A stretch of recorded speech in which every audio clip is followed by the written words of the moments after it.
خوتي السلام عليكم ورحمة الله تعالى وبركاته. معكم الشاب يونس بني ملال.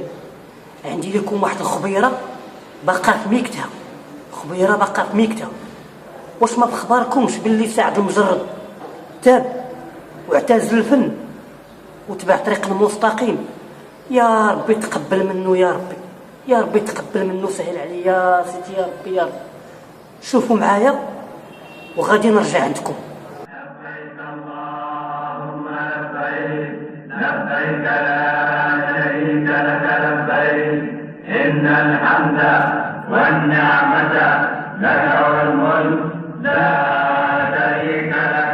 لبيك اللهم لبيك، لبيك لا شريك لك. ولكن اجي نقول لكم اخوتي واحد الهضره، راه شحال من فنان مشى لمكه ومشى للحج، ولكن باقي حد الان تيشطح وتيضرب القعده. شوف شوف شوف شوف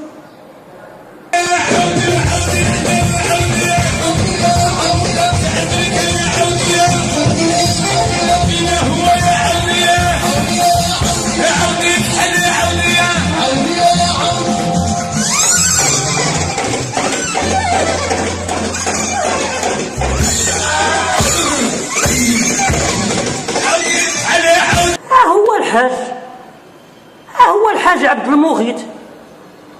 واش عباد الله حاج وباقي ما اعتزلش؟ ورانا باقي ما فهمت والو. واش عباد الله الناس تمشي للحج بس تغفر الله سبحانه وتعالى وتمسح الذنوب، وانتوما غير اللقب؟ ولا ولينا كنتصوروا بالفرائض ديال الله سبحانه وتعالى. وعلاش عباد الله علاش علاش نوليو سميت الحج نبيعوا فيها ونشريو بها ونستعملوها حتى وسيله بالفن؟ علاش؟ واش هكا غادي نستعملوا فرائض الله سبحانه وتعالى؟ ماشي حرام؟ مكه ولات عندنا موضه، ولا بنادم غير تيمشي تيتصور فيها وكاين اللي تيتقدم منها الحوايج وتيجي صافي. هادشي اللي بان لي انا. الحجه والحاج، يا ودي الله يرحم عليها الحاجه الحمداويه. وشوفوا معايا، شوفوا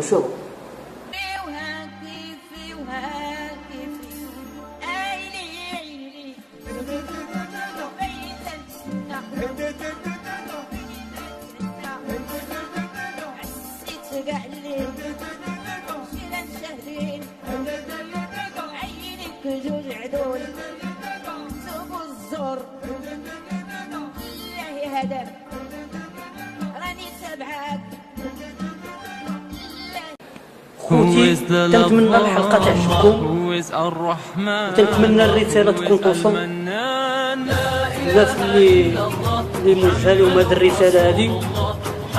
والتحيه مع الشاب يونس بن ملال، وتنتمنى تبارطاجيو الفيديو. شكرا، مع السلامه.